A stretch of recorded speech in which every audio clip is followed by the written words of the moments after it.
नमस्कार, आदाब, सत श्री अकाल, जय भीम, जोहार। मेरा नाम है नवीन कुमार। अयोध्या में भव्य राम मंदिर का निर्माण की प्रक्रिया जारी है। सबको इंतजार है कि टेंट से आजाद किए गए रामलला के दर्शन कब होते हैं। लेकिन इसी बीच हो गया है बवाल, क्योंकि बदल गया है नेपाल। हम सीमा की बात नहीं कर रहे हैं, वो तो है ही विवाद। नेपाल का भारत विरोध दरअसल चाइना का माल है, लेकिन इस बार उसने आस्था पर हमला बोला है। कह रहा है कि अयोध्या हमारी, राम हमारे, इंडिया वाले कहां से पधारे। और ऐसा नहीं है कि नेपाल के किसी छोटे मोटे महंत या पुजारी ने यह बात कही है। खुद नेपाल के प्रधानमंत्री केपी शर्मा ओली ने यह प्रोपेगेंडा शुरू किया है। उन्होंने यह बयान देकर भारत के हिंदुओं की आस्था को कंफ्यूज कर दिया है कि भगवान राम भारतीय नहीं, नेपाली थे। लेकिन बात यहां तक भी नहीं रही। ओली तो अयोध्या तक चले गए। कहा फैजाबाद वाला अयोध्या असली अयोध्या नहीं है, राम जी वाला असली अयोध्या तो अपन के पास है, नेपाल के बीरगंज में। काठमांडू में अपने घर भानु जयंती पर ओली अयोध्या और राम के इतिहास को लेकर अजीब अजीब तरह की बातें कर रहे थे। कहा हमने राजकुमार राम को सीता दी, लेकिन हमने भगवान राम भी दिए। हमने राम अयोध्या से दिए, लेकिन भारत से नहीं। उन्होंने कहा कि काठमांडू से 135 किलोमीटर दूर बीरगंज का एक छोटा सा गांव थोरी था, असली अयोध्या वही है। बताइए, बड़ी मुश्किल से तो फैसला हुआ है कि अयोध्या में राम जी का जन्मस्थान कौन सा था, और अदालत ने सील मुहर के साथ बताया है कि जहां बाबरी मस्जिद खड़ी थी वहीं था। आडवाणी विश्व हिंदू परिषद वालों को, बजरंग दल वालों को तो जज होना चाहिए। 2019 का फैसला 1992 में ही कर दिया था। ओली कह रहे हैं कि इसका कोई मतलब नहीं है। अयोध्या तो हमारे पास है और हमारी अयोध्या पर कोई झगड़ा नहीं है। ओली अजीब होते होते बहुत अजीब होते जा रहे थे। सीता स्वयंवर तक पहुंच गए। पूछ दिया कि भारत के जिस यूपी में राम का जन्मस्थान बताया जाता है, वहां से सीता से विवाह करने भगवान राम जनकपुर कैसे पधारे।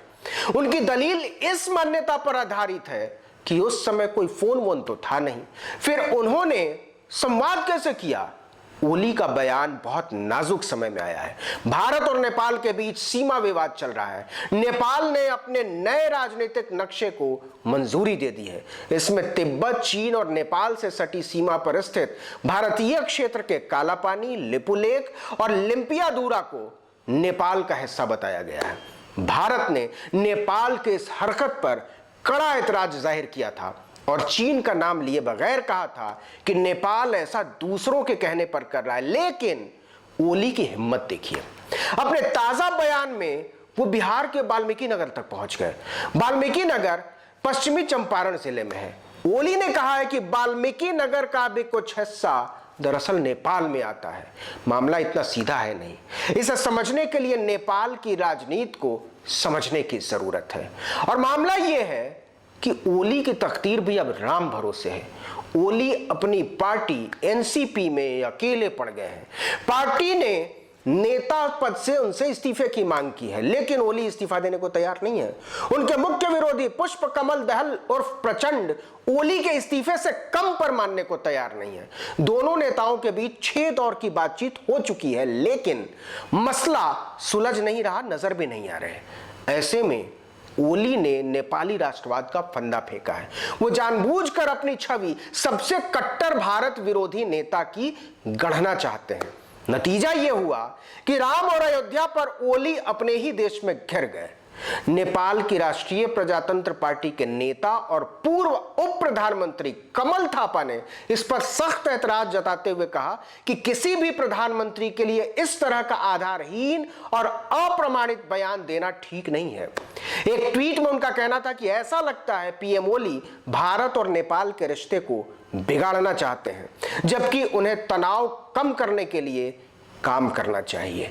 नेपाल के पूर्व प्रधानमंत्री बाबूराम भट्टाराई ने भी केपी शर्मा ओली के इस बयान पर तंज किया है। एक ट्वीट में उन्होंने लिखा है, आदि कवि ओली द्वारा रचित कलयुग की नई रामायण सुने, सीधे वैकुंठ धाम की यात्रा कीजिए।